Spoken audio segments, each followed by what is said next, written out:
Good afternoon to you all. So today we will discuss about raster data processing using Python. So I will be covering how do we read a GeoTIFF or IMG file or a raster, how to read raster data using a Python library called GDAL. Directly yesterday we had discussed about NumPy, so we will be using NumPy and GDAL together. So with the so let we discuss with NumPy and GDAL. We will see how do we read a GeoTIFF or IMG file or actually any raster format. Then we will see how can we visualize this using Matplotlib. So anyway, in the first lecture you learned about raster data. For a quick review, I will just revise what is raster data. So raster data represents some object or variable on the Earth's surface, any object or variable on the Earth's surface as a matrix of values in the form of pixels, cells, or grids. So any object or variable on the Earth's surface that we can represent, that we can represent as a matrix of values. So that we call a raster. So what are a raster can contain different layers or bands. So what is raster? Raster is an image with matrix of values representing. So matrix of values representing the values of some observed attribute. So every cell will represent some observed attribute. So this value may be the temperature of some particular region, or it might represent the, like if it is a satellite image, it will represent the reflected energy on some particular EM band. So this cell value can represent any observable attribute. So a band, what is a band? So a band of a raster corresponds to different variables. Actually, suppose if you take this is an example of a temperature. So every band may represent temperature at different times. So this raster is representing temperature of different locations on the earth, and a band will represent the temperature at some particular time. Second band, so say suppose at 00 hours, then first band may represent temperature at 1 hour, 2 hour, and so on. So every hour will be represented using a band, or like you can say that if it is a satellite imagery, so the reflectance is red band may be represented by one layer, green band in another layer, and blue band in another layer. So these are the raster bands.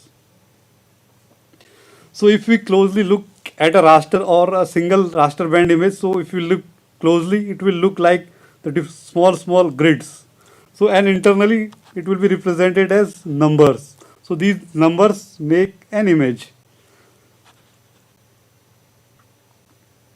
So raster band. So actually the raster can be a single band or multi-band. Some raster have a single band of data, while others can have multiple bands of data. Basically, a band is represented by a single matrix of cell values, a single matrix of cell values in a raster, single band. And whenever you have multiple bands, then you will be having multiple matrices, especially coincidence matrices. So especially coincidence matrices means, so all the bands will represent the same spatial or geographic location on the earth at the same time, all the cells, but they will be measured in different bands, or might be measured at different time. So how do we represent single band raster? A single band raster can be represented either like a binary image. So every cell will be 0, every cell will have a value 0 or 1, or it could be represented as a grayscale image of different varying levels. So suppose if it is represented at 8-bit, so it will have 0 to 255, 256 gray levels. Or we can represent a single band raster using a color map image.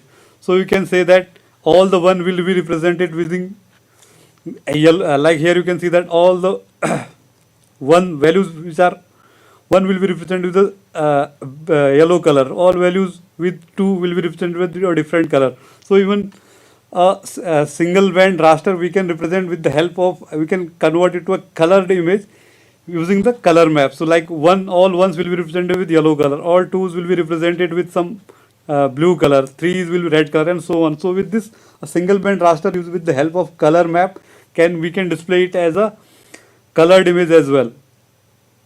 So multiband, what is multiband? How do we represent multiband raster? So for example, a satellite image, for example, commonly has multiple bands representing different wavelengths from the ultraviolet through visible and infrared portions of the electromagnetic spectrum. Suppose this we can say that these are the gray levels in red band, so green band and blue band. When you combine all three bands together, that we call RGB composite, so then we get a colored image or true color image. So this is the, so when we combine these three RGB bands, we get a RGB composite or multi-band image. So this is an, so like this you can see that this is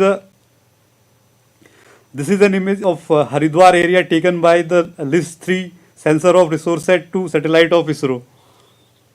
So this way, this is the way how do we represent. These are the basics of raster image. So actually these images have been taken from Google Earth Engine or ArcGIS or from ISRO NRSC website. So this is the basic introduction to raster data. Now let's start with the programming part. So for reading a raster image, we will use a library named GDAL. So GDAL stands for Geospatial Data Abstraction Library. So this is a computer software library for reading and writing raster as well as vector geospatial data format. So this is a quite versatile library. So you can use it for reading or writing and writing raster as well as vector data. So the GDAL library has been implemented in C++, but the language bindings for Python, Java are also available. Python, Java, or even R4 also bindings are available. Actually, GDAL is the most versatile raster data processing library. Many of the commercial softwares are using GDAL at backend. So what are the advantages of GDAL? GDAL, first of all, it is free and open source. It supports over 80 plus image formats and map projections. It has, suppose if you don't want to write programs, even if it has a command line interface also, plus it has binding in Python, Java also. Suppose if you want to use it in Python program, you want to process data using Python, you can use Python or Java or R, or GDAL has bindings for different languages. It is used extensively by world's largest geospatial data services. Many of the geospatial data services which are available on internet are using GDAL at backend. Plus, it has extensive test suite and active developer community. It is constantly evolving over the time. It is not like that the development of GDAL has stalled. So every day, or means it is evolving continuously. GDAL has support for raster as well as vector data. So today we will be talking about the raster part of the GDAL.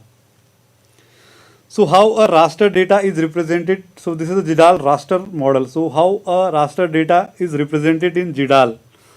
So whenever any raster data is represented as a data set. So like whenever you open a file for reading, GDAL returns you a data set.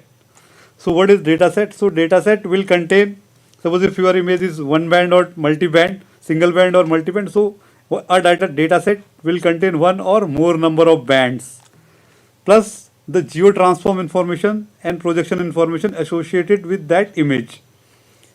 Now every band will contain the data of that particular band, plus it might have some overviews.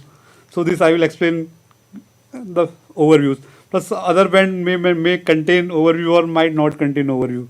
So this is the basic data structure. Whenever you open a file, it will return you a data set. So data set can have one or more number of bands, plus geo transformation and projection information associated with the image, plus then every band will have data plus overview, plus it might have some other metadata associated with data also. It might have, basically this is, band will contain data plus some overview bands. Now we will discuss about map projection. Anyway, this was discussed in first lecture. Again, I will just revise. So a map projection is a way to flatten Earth's surface. Anyway, Earth is a three-dimensional surface. So projection is a way how do we project a three-dimensional surface to a flat two-dimensional surface. So that is done using projection. So projection requires a systematic transformation of latitude and longitude of locations from the surface of globe to the locations on a plane surface. So all the projections introduce some sort of distortions to the original image. So these are different types of projections: map projection, geographic, web Mercator, or equal area projection, azimuth, equidistant, and so on. There are different types of projections. Now, coordinate system. So any special reference system will have it, associated coordinate system with it. So actually, in programming or other languages, a coordinate system can be represented using different formats. Like a project, you can define the parameters of projection coordinate system using either in project 4 string, WKT, or it has EPSG codes, or in XML etc. So these are the way different coordinate system can be represented. In these, there are numerous ways a coordinate system can be represented. So the software will be able to interpret that accordingly.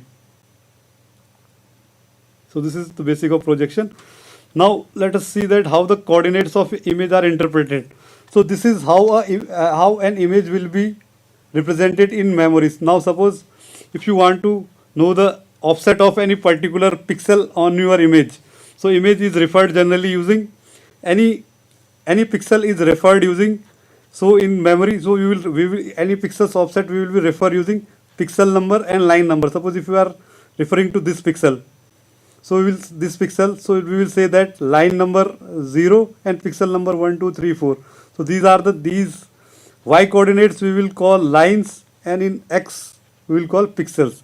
So here you can say that on the topmost left will be 0, 0, and similar with this will be the first line, second line, third line, fourth line, and so on. And this will be the pixel number, first pixel, second pixel.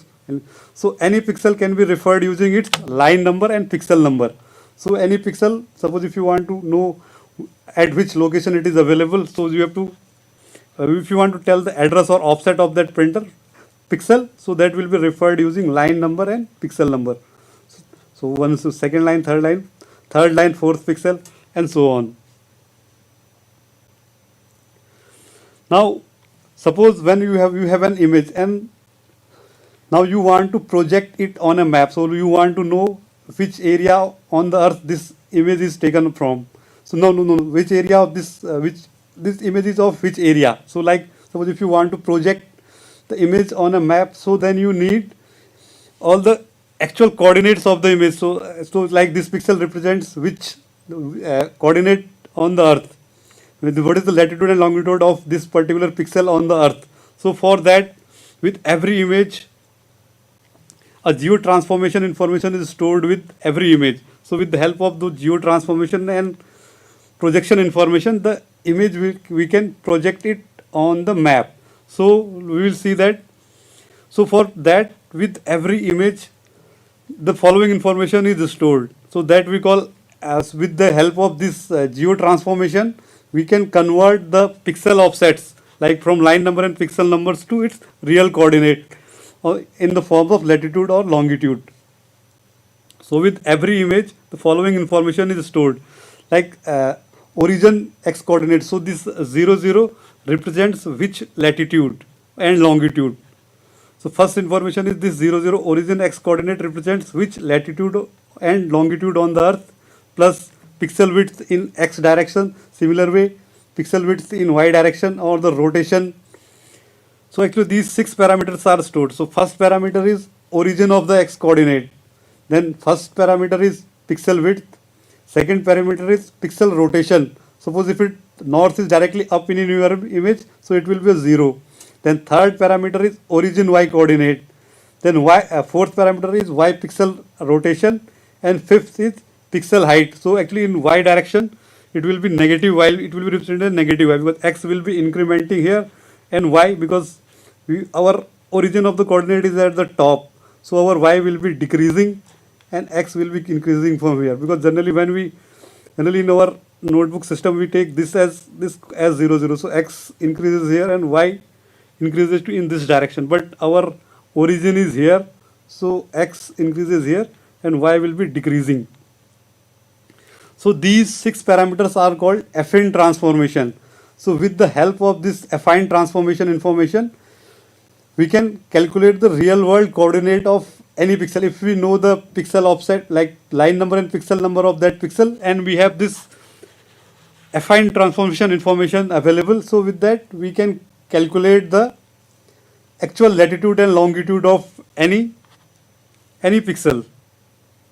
So like this, here you can see that if this 0 coordinate there, x, this is the actual coordinate of 0 pixel, x0 y0, and in x direction if the pixel width is px, and in y direction pixel width is y, then this pixel's latitude longitude will be x0 plus 4p, because this is the fourth pixel, and in y direction it will be 1 2 3. So y0 minus 3 multiplied by py, and x will be x0 plus 4 into px. This 4, every pixel is x direct, pixel width is px, so 4px. So in x0 if we add 4px, we will get its x coordinate, and in y minus, because y here py is in negative, py sign will be negative, so y0 minus 3py will give. With this we can calculate the real world coordinate of any pixel. So this way, and with the help of these things, we can project that image on the map. So for the demonstration purpose, I will be using a image of a list 3 image. So first thing, so now let's start with this. So this is the image which I will be using for demonstration, that just I am showing here. So this is the image of Haridwar area. So let's see, this image now I have opened it using QGIS software. So now we will see it, how do we read this image using Python, in Python using GDAL library. So first thing, first I will introduce you the GDAL command line utility. Then then we will do the same thing in Python.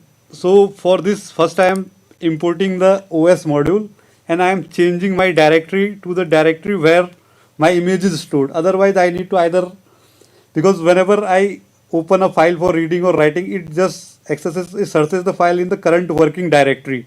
So either I have to give the full path name of the file, or what I am doing, that my data is available in this D drive Haridwar and multi. So I am just changing my working directory to this D drive Haridwar and multi. So the first thing, I am changing my working directory to this. Otherwise I have to give every time the full file name. So for avoiding that, I am just changing the my working directory. So first, for running any command line, suppose if you want to run any command, that will run in your terminal, that you want to run through Jupyter Notebook. So what you need to do, you have to put an exclamatory mark. So whenever there is an exclamatory mark, so it means that this command will run in a terminal. So first thing, there is an utility in GDAL, that is GDAL info.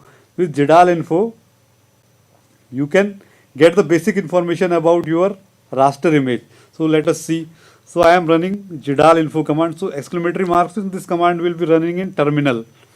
So GDAL info minus no MD. Actually I am asking that please don't print any metadata, no metadata, and I am giving the name of my image. So if I run this, then this gives me some description about the image. So let's see what it is. So first information, it says driver. So this image driver is GT for GeoTIFF. So the image is in GeoTIFF format. So the driver, like for every format of the image, because raster images can be represented, raster images can be saved in different file formats. So they may be TIFF, IMG, or JPEG 2000 and so on. So it says that the driver used for reading this image is GeoTIFF, because this is a TIFF image. So the driver has been used is GeoTIFF. Plus files. So the which file is where it has read? Actually it has read a Haridwar.tiff file. Actually that file we are reading. Plus Haridwar.tiff, and it has an overview file, and it has some auxiliary file also, auxiliary XML file. The same file, it has an associated overview file and XML file also with this. Then next it says size is 1151 by 1151. So the size of our image is 115 pixels in X direction. So height, width and height. So 1151 pixels in X direction and 1151 pixels in Y direction. So our size of our image is 1151 cross 1151. So next it says about the coordinate system of our system. So the coordinate system is GeoGCS WGS 84. So the coordinate system in the file or the projection system of the file is geographic coordinate system. It is in latitude and longitude, it's not a projected coordinate system. So this is the detail about the coordinate system of the file. So the file has geographic coordinate system GCS, and these are the details, like it is in latitude and longitude, 1 degree means this, and the EPSG code of this projection system is EPSG 4326. Then it is printing origin. So the coordinates of origin pixel, so 00 pixels, this is the longitude 77.95 and this is the latitude, so 30.05. So these are the coordinates of our 00 pixel, top left pixels. These are the coordinates. This is the origin pixel and pixel size. So it says in X direction the size of pixel or spatial resolution is 0.0002 and in Y direction it is minus 0.0002. Plus now it has calculated the coordinates of the corners. Every rectangular image has 4 corners. So these are the coordinates of upper left corner. So that is like whatever 00s, 77.95 and 30.004. Similar way it has calculated the coordinates of lower left. So this is upper left, top left, then this is the lower left. The coordinate of this here, you can see that X remains same, only we have come down in Y direction. So Y direction, it is this. Similar way upper right, lower right, and even it has shown the coordinates of center pixel of the image. Plus now it is displaying some basic information about every band. So every band is stored in the form of blocks. So block size is 1151 cross 1, and it is stored as 16-bit unsigned integer. And color interpretation we have set in the image as this, like this band 1 is corresponds to the red band. And plus it has calculated some basic statistics about the image. So minimum pixel intensity is 45, max is 315, and so on. Mean, then this is mean, then this is standard deviation also it has printed. Plus every band, it has with every band there is an overview image also. Overview image of, like this is of the half of the image size. So here the pixel size has increased, like, and 3 overviews are with every band there are 3 overviews. So what is an overview image? Suppose our image is very large in size, its resolution is very fine, suppose maybe 1 meter or 2 meter. So when we display the image on our screen, if our image is very large, actually, then if we render that image on the screen, it will consume a lot of resources and time. So for that, what we do, with the same extent, actually we increase the pixel size. So with that, a smaller image will be given. So whenever you zoom out, so that overview, instead of actual, the overview image will be rendered on the screen. So with that, the image display will be faster. So those are the overviews. Actual overviews of different level will be made. Like suppose this is the actual image. You can see that actual image is represented by 1151 pixels in X direction and 1151 pixels in Y direction. But here same extents now are represented using 576. So half, it has done half. So pixel size will be increased by double. So the coarser resolution image. So overviews are nothing but the coarser resolution images of the same image, so that it can be rendered faster on any screen. So whenever you zoom out, the overview image will be shown to you, and whenever you zoom into the small area, then the actual image will be drawn, because a small area will have less number of pixels. So whenever more number of pixels are drawn, then the coarser image will be displayed. Similar way, Band 2 also has similar things, and plus it has overviews also. So in similar way, 3 band, because we have a 3 band image. So this is the basic information about the image. This basic information we extracted using the utility ZDAL info. Now let us do it with using Python script. So anyway, so first thing, GDAL comes in a OSGeo package. So first thing you have to install GDAL on your system. Either you can install it using Anaconda Navigator. Search, go to your environment and search their non available files GDAL, and from there you can install, or you can use Anaconda prompt.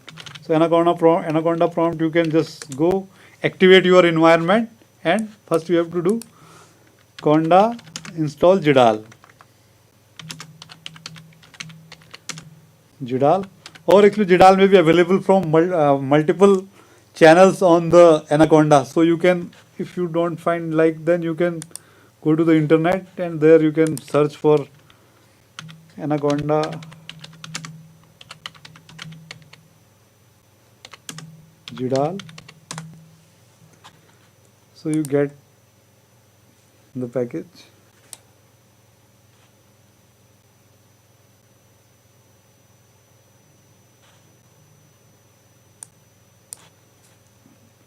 So either any of these command, like this is available in multiple channels, Conda Forge level. This, so either of these, any of these you can use for installing GDAL on your system. Either of, if you are using Conda prompt. So once installation is done, so first thing we need to import the GDAL. So actually the name of the original package is OSGeo. So OSGeo has a package for raster processing, then for vector processing, like GDAL is the for raster processing, then OGR is for vector data processing, then there is a OSR. OSR is for special reference system handling. So first thing you need to, so this is the basic thing, that first from OSGeo you need to import GDAL. Then actually these are the other libraries which I am importing and that we will be using. So as I explained yesterday, second library we are importing matplotlib.pyplot, then numpy also yesterday I explained.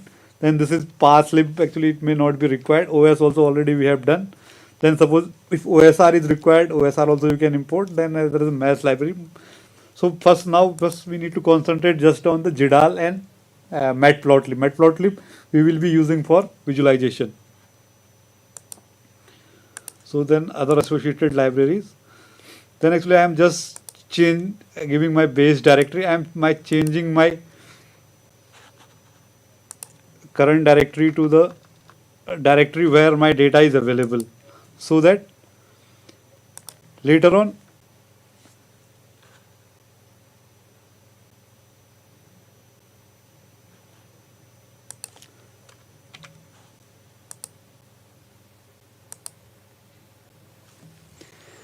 so here my data is available in this directory. So anyway I had changes just for this. Now what I am, first I was just want to read the file haridwar.tif.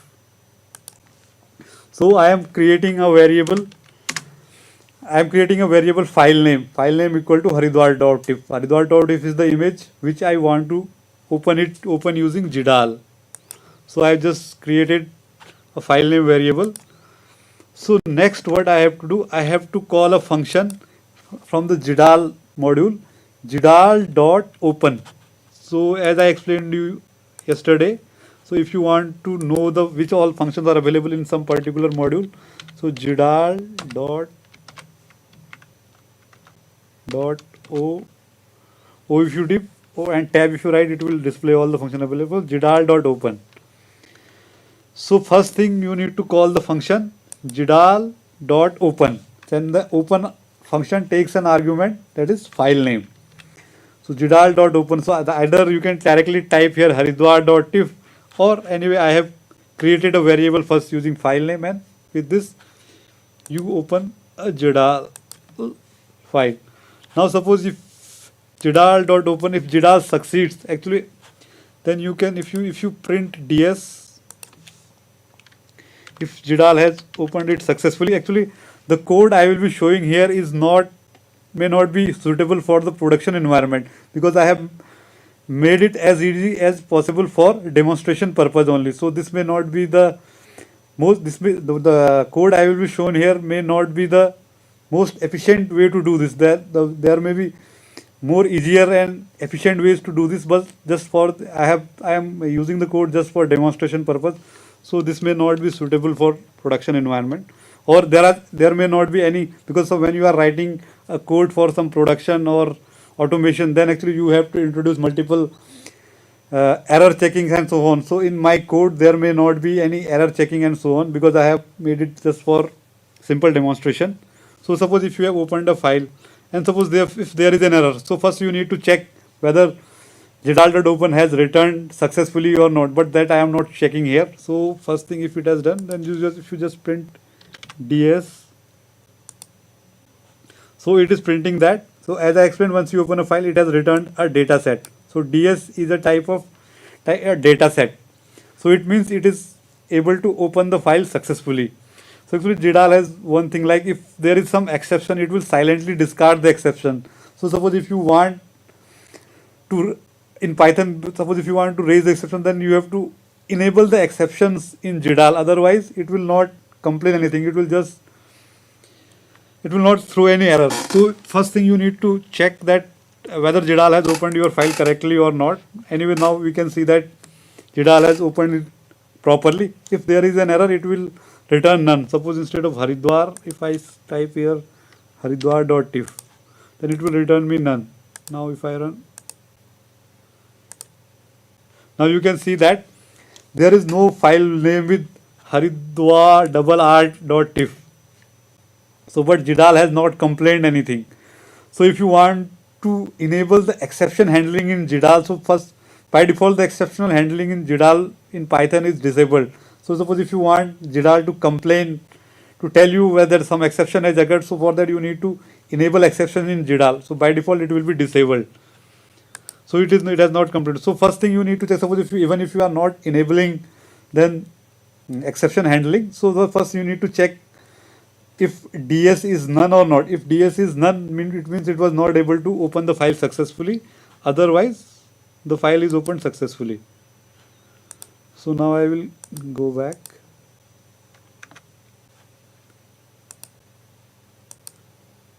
So here now I see that Jidal has opened the data set properly. Now the first thing Jidal info has run, that it has returned the list of files associated with the TIFF file. So same thing we can get using on the data set if we call the function get file list. So ds.getFileList gets the name of all files which are associated with that TIFF file. So here you can see that it has returned us 3 files: haridwar.tif, haridwar.tif.ovr, haridwar.tif.aux.xml file.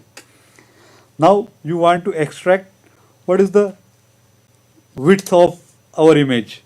So in the data set there is a function raster x size. So ds.raster x size will return you the width of your image. So width is says 1151. Similar way, there is a function for, suppose if you want to get what is the height of your image in size in terms of pixels. So ds.raster y size. So this, now you want to get the information about the projection systems, like what your image has, what is the projection system of your image. For that there is a function. Actually you must take care of these cases. So like capital G, P. So coordinate system, ds, our data set, whatever, ds.getProjection. So ds.getProjection returns us the projection. So this says coordinate system with GeoGCS. So actually by default it returns the geographic coordinate system in WKT form, well-known text. So ds.getProjection returns the projection information associated with the image. Similar way, as I told, with every image, projection information plus affine transformation information of that, like coordinates of 0 pixel width, pixel height, and so on. So how do we get the geo transformation information available with the image?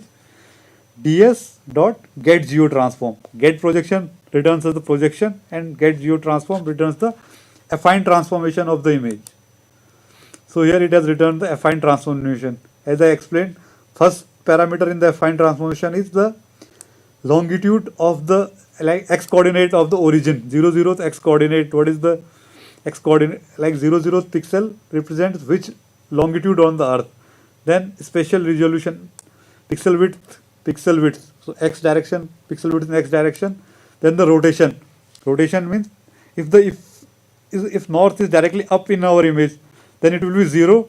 If the image is rotated, then how much it is rotated, that will be rotation angle. Then similar way, this is the latitude of 0 pixel. Then this is the rotation in y direction. If north is up, then this will also generally will be 0. Then this is the pixel width in y direction. In y direction, pixel width will be negative. Now similar way, suppose if you want to calculate what is the origin, like from this data, if you want to get origin will be, this will be the origin in longitude. Then this is the origin. So gt 0th element is the x coordinate, and gt3 is the y coordinate. Similar way, pixel size, this will be the pixel size in x direction, first element, and fifth element is the, so same information you can get this way. Now suppose if you want to calculate the extents of the image, like the JIDA info was showing.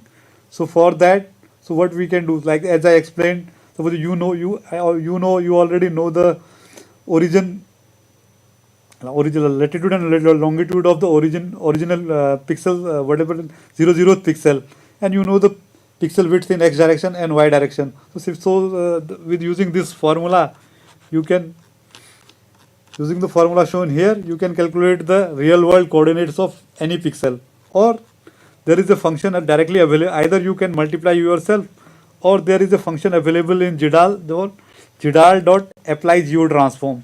JIDAL.apply geotransform takes 3 arguments. First is the affine transformation. So whatever it takes first into that affine transformation for which to calculate the pixels, and pixel number and line number for the pixel which you want to calculate the real world coordinates. So here we are doing JIDAL.apply geotransform. Either you can multiply yourself, or you can use the apply geotransform function.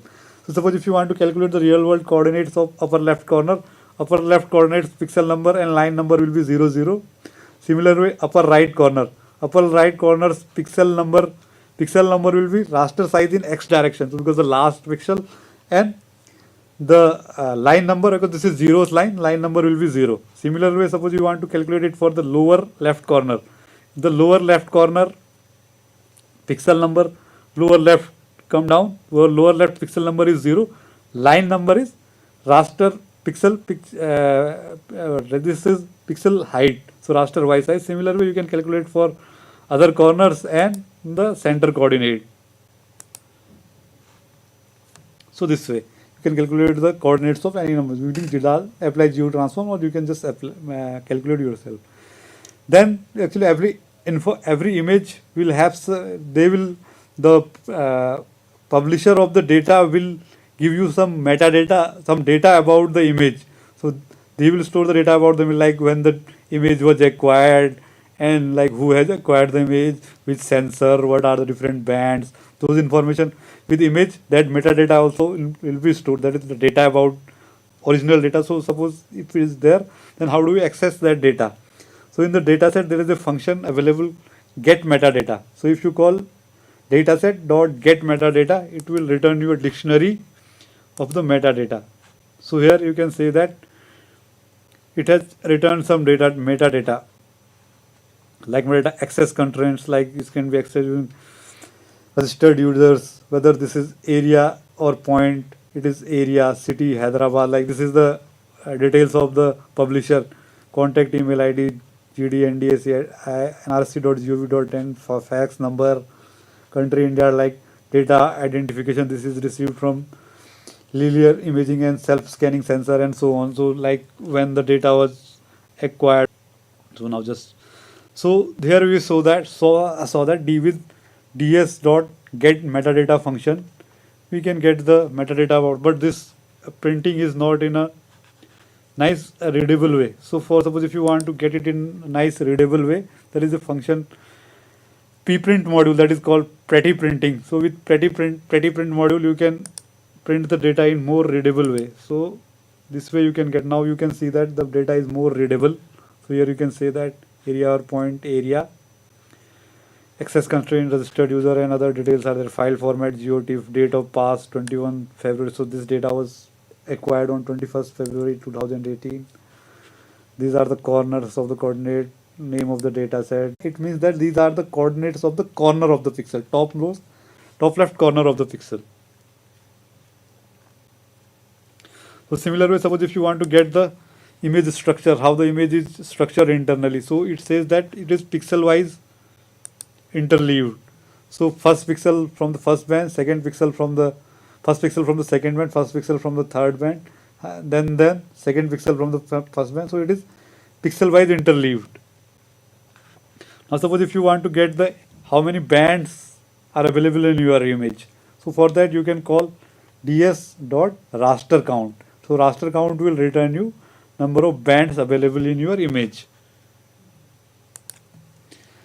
So it says your image has 3 bands.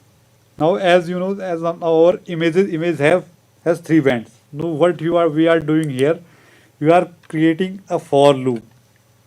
So for I in range 1 to ds dot raster count 1. So suppose, as I explained yesterday, suppose if I generate a number in this for I in ng5 print I.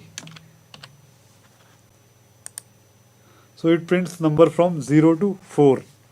So now what happens whenever, generally in Python or any other computer science, indexes start with 0, 0, 1, 2, 3, 4. But in GDAL, the band numbers actually they start with 1. So band 1, 2, 3, 4. So what now suppose our image has 3 bands. So we want to get the information about every band individually. So what we are doing, we are creating a for loop. For I in range 1 to number of counts we have. So this will be ds.raster count is 3 plus 1. So for 1 to 4, if I write for I in range 1 to 4, so it will generate the numbers 1, 2 and 3. So now suppose if we want to, from the data set, we want to retrieve some particular raster band. So in the data set, there is a function called get raster band. So get raster band will fetch the particular raster band from the image. So what it takes an argument as band number.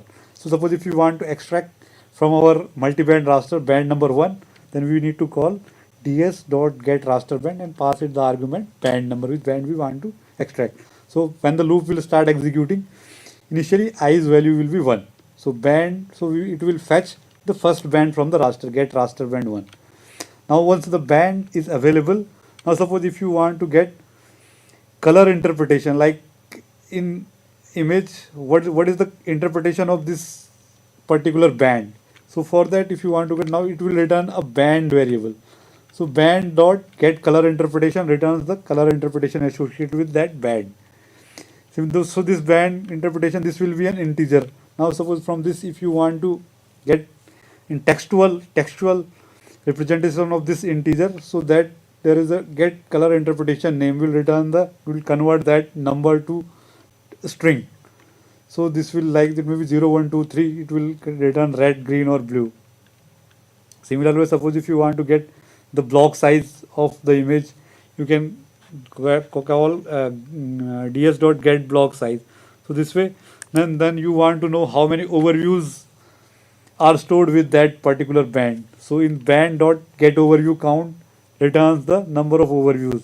Now suppose if you want to retrieve some particular overview, then band.get overview. So this way we can extract the same information at which were extracted using the GDAL info. So this way you can retrieve the information about the particular band, like size, color interpretation, these overviews are available and so on.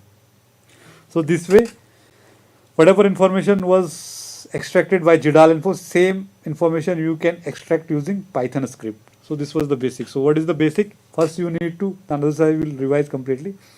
First you need to call First, anyway, you have open file. First, you need to call gdal.open. So open takes one argument, takes other arguments also. First, the one necessary argument is file name. So gdal.open, you have to pass the file name. So it will return you a data set. Now, in the data set, as I informed, raster data model, every data set will have multiple bands and associated geo transformation information and projection information of the image or get metadata. So there are multiple functions available on that data set. So raster x size, raster y size. Then suppose if you want to fetch the band dot get raster band, then from the band you can get other information. Then once it is done, actually you need to releasing the memory, you need to just delete that particular data set. So this is done. Now suppose with GDAL info only, if you want to calculate the statistics also, you can just pass an argument dot stats, then it will give you the statistics of band as well. So now metadata, because we have not passed minus MD, so statistics, with every band it is showing the statistics also, max, min, this statistics valid percentage and all. So this way some other information with minus statistics, you can get other statistics also. So similar way, suppose if you want to get those information from the Python, the same thing, first you need to open the data set and data set dot. So you then one by one you fetch all the bands, then band dot compute statistics. So there is a function called compute statistics that will compute statistics, and it takes an argument false or true. So that is like if you pass it false, it will calculate the exact statistics. Otherwise, it will calculate the statistics from the overview band. With every image, there is an overview. If you, for faster processing, if you pass that compute band statistics as false means it will compute the statistics from the actual image. Otherwise, it will calculate based on the overviews, but it will be faster. So same information you can calculate using this information. Now anyway, we have seen that we have got the basic information about the image. Now let us see how do we read the actual pixel intensities, the data of the image. So first thing, as I explained, first we have opened the data set. Now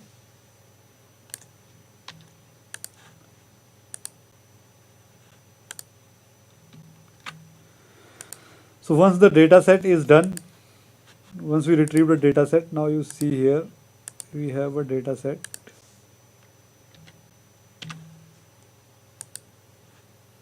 So this is returning a data set, means it has read the file successfully. Now from the data set we need to fetch the particular band. Now suppose if we want to fetch first band of our image, now we want to see how is the data, how the pixel intensities of the first band of our image are there. So first we need to fetch the raster band. So on the data set we will call the function get raster band. So ds dot get raster band, and we need to pass it the argument band number, which band we want to fetch. So we are fetching the band 1, so that is red. So ds dot get raster band 1. So this will return a band. Now similar way, if it is none, means it could not retrieve, otherwise it will return like you say that gdal dot band. Now once band is available, now you want to retrieve the what data is, how are the pixel intensities of that band. So what we need to do, we need to call on the band variable band dot read as array. Band dot read as array will give a matrix representation of our image. So that is the 2D, that is the cell values. So band dot read as array. So it will return us a 2-dimensional numpy array. Now suppose if I print it, you can see that it has printed. Actually this dot for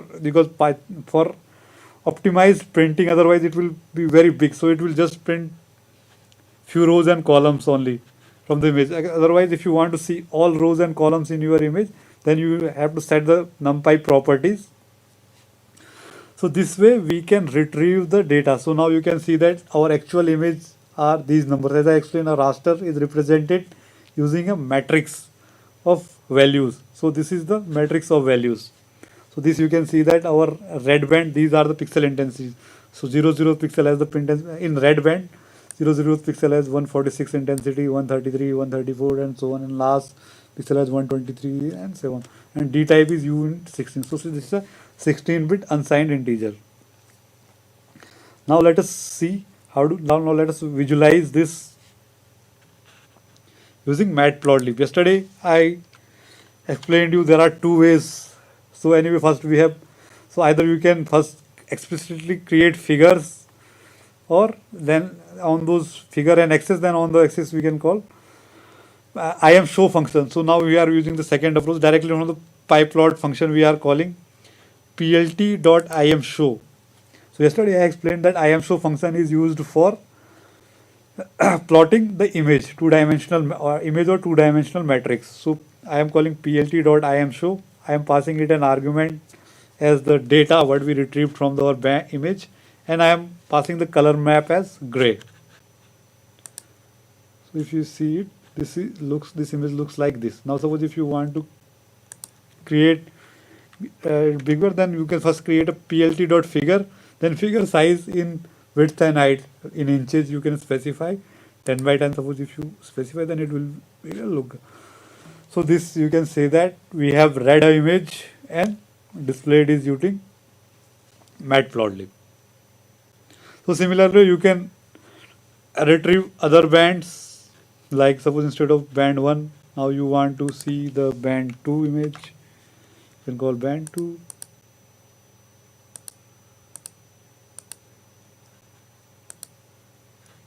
So this is the band 2 image. Actually all the images will look similar to you only when you are in remote sensing field, then only you will see that some features may appear bright in some particular band and so on depending on the feature.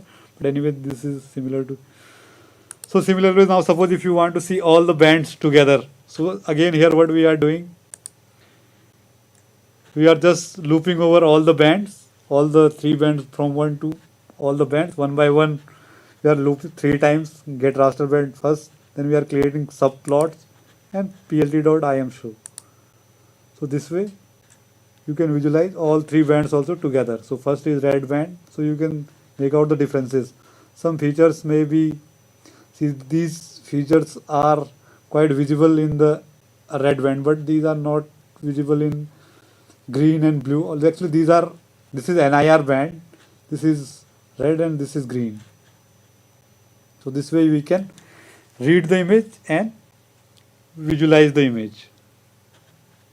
Now suppose instead of seeing individual bands, you want to see all bands together in a composite image, RGB you want to combine together, so that also you can visualize all the bands together. So there what we were doing, we have first read the image, opened the data set, and from data set we have fetched the individual band, and on that, from that band, by using band.read as array, we have retrieved every band's data. Now there is another possibility, like that once you have opened a file, like here you can see that. Now suppose if now we have created a DS. Now again I will show you.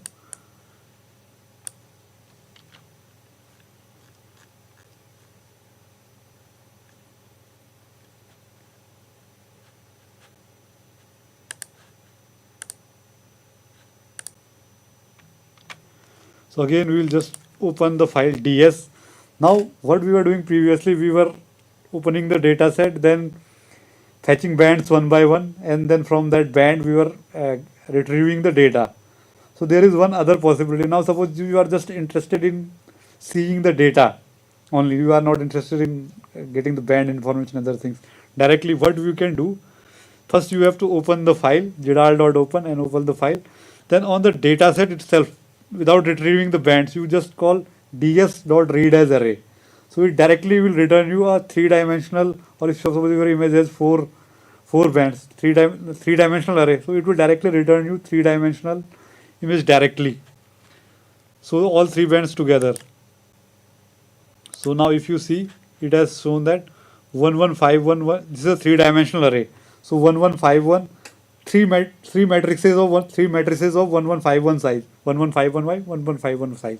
So directly on the data set, if you call a read as array, it will return you all the bands available in the image in a single sort. So it will give you the data of all three bands together in a single band.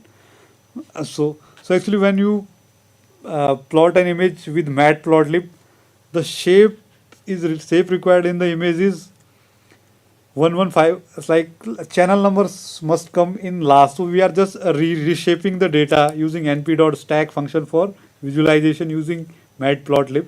So this is just a reshaping of the data. Then this is a reshaped data. Now let us see it using plot. So now this is the composite image. So here all three bands are combined together. So actually this is a false color composite image. So here red band represents the NIR, green is red and blue is green. So this way, using Jidal and Matplotlib, you can visualize a composite image. So you can either visualize single band image, multi-band image at different bands, or a composite image. So finally we have to close the plot. Now we have read a complete data set.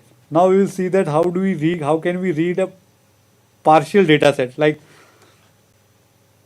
what is partial data set means? Suppose your image is very big. Suppose your image is 10 GB, 15 GB, or something greater size, and you RAM available in your system is very low. You have 1 GB or 2 GB RAM only. So now you cannot read the entire contents of your image together. Now what you have to do? You have to read the image partially. You have to read the image partially and process the image, and whatever processing you do on that particular pass then write back to say, then read the next block, and so on. So any image is saved in the forms of blocks internally in the memory. So the best way to read the image when your image size is too large and you have limited resources available at your disposal, you need to read the image partially, block by block, do the processing and save the image. So now let us see how do we read the image block wise. So suppose this is our complete image. So the image internally represented in the forms of blocks. So a block is a small rectangular area. So this you can see that our image this has some 10 by 10. This is our 10 by 10 image, and suppose the block size is 3 by 3. So image will be saved using like first block, second block, third block, and the final block may be partial. So how do we read the image block wise? So for what we will do, we will read first, we will open the data set, then we will start fetch the band and start reading. First we will read these many pixels, then we will move on to the next block, then move on to the next block, and we have to check with together that are there sufficient block like columns or rows available. Suppose with dataset.get block size, we will get what is the size of our block. Suppose this is our image and block size is 3 by 3. Then ds.get block size will return us that a block has 3 rows and 3 pixels. Now how we will read it? First we will read these 3 rows and 3 columns. Then we will go to the continue reading next block until then we need to continuously check this also, whether suppose block size was 3, are there 3 more columns or rows available or not. If there are 3 columns available, then only we can read the entire block. Otherwise we have to calculate like how many rows or columns are remaining, then read those many columns only. Otherwise if you try to read more number of columns then available in the image, then it will throw an error. So we have to check first this, and so this way once this part is read, then we can move on to the next block, then read here, go, and similar fashion we can continue this way. So let us see how do we read an image. So similar thing, first we will open the data set for reading. Now suppose I want to read the first block on first band first. So I fetched the first band. Now let's query the what is the total size of our image. So with this it says How many rows and columns are available in your image?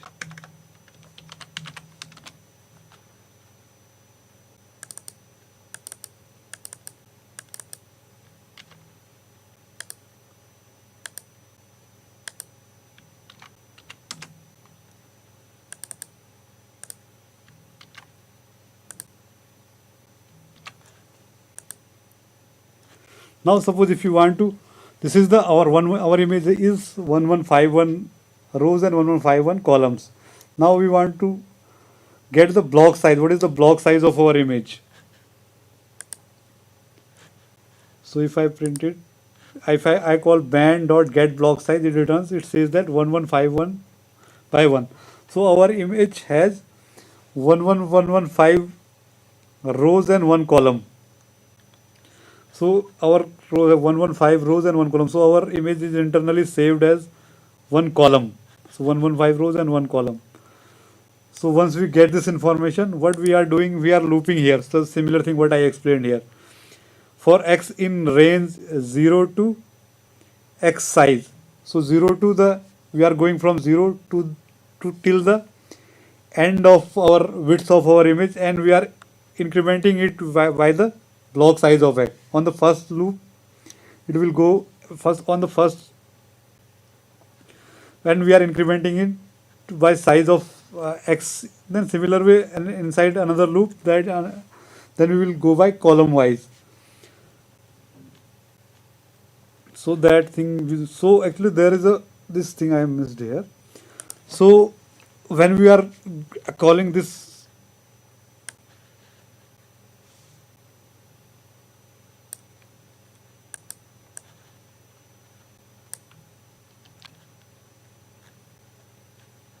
once I have done here, first I will explain it.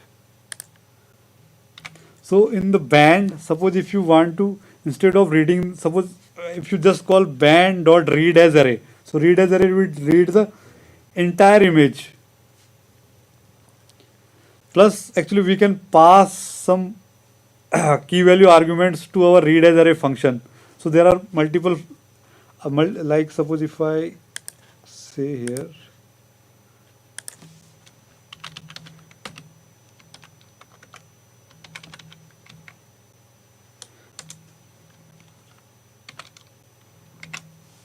so band dot read as array takes multiple arguments. You can read about it detail, and this has some default values. So if you don't pass any argument to it, it takes default values and reads the entire image. Now instead of reading the entire image, if you want to read some particular portion of your image, so for that you need to pass these arguments like x offset. X offset means from which x, from which column number you want to read, column number, and y offset is from which row number. So column number, row number you can pass, and how many rows and columns starting from there also you want to read. So by default entire contents, otherwise you can pass like I want, instead of 00 rows and column, I want to read from 600 row and 600th column 512 rows and 512 columns. Starting from 600 and 600, I want to read 512 columns and 500 rows. So this also can be done. So now if you read here, see data,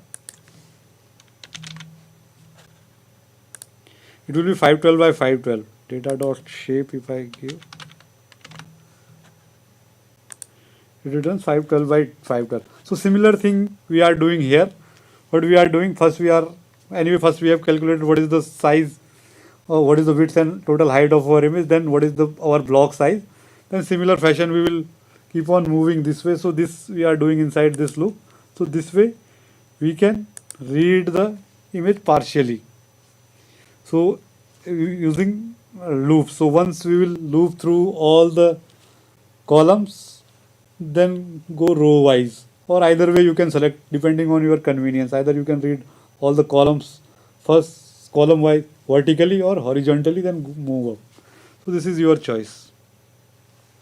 This way we can read any raster. Actually JDAL supports multiple raster, so that the list is available on JDAL's website. You can see, you can read almost all the raster formats using JDAL. And plus this is the way using blocks you can read partial data sets. Now let us see how do we read an HDF file. Actually HDF is a hierarchical data format. Actually some satellite, some some scientific data is available in HDF format also. So JIDAL can read all the formats. Let us see how do we read an HDF file using JIDAL. So HDF file is saved as sub data set. Actually, once you read a data set can contain, as in my previous slide I said that data set will contain bands. This data set can contain sub data sets also. Data set will contain sub data sets, and sub data sets will contain bands and geotransform. So in HDF file, once you open a HDF file, it will return a data set. In that data set, there will be multiple sub data sets. So like here, we have a modis data that is in HDF format. So I'm just giving the file name. I'm assigning a variable file name. This is the file with me available with me with HDF. Now first thing, like in similar way, the way we have opened a GeoTIFF file, same thing we can call jidal.open and pass it the file name of file name. So jidal.open HDF file. So now if you can check DS, it must have returned, if it has read it correctly, it will return a data set, otherwise show none. Okay. Now once data set is read, now this data set contains multiple sub data sets. So HDF file will have multiple sub data sets.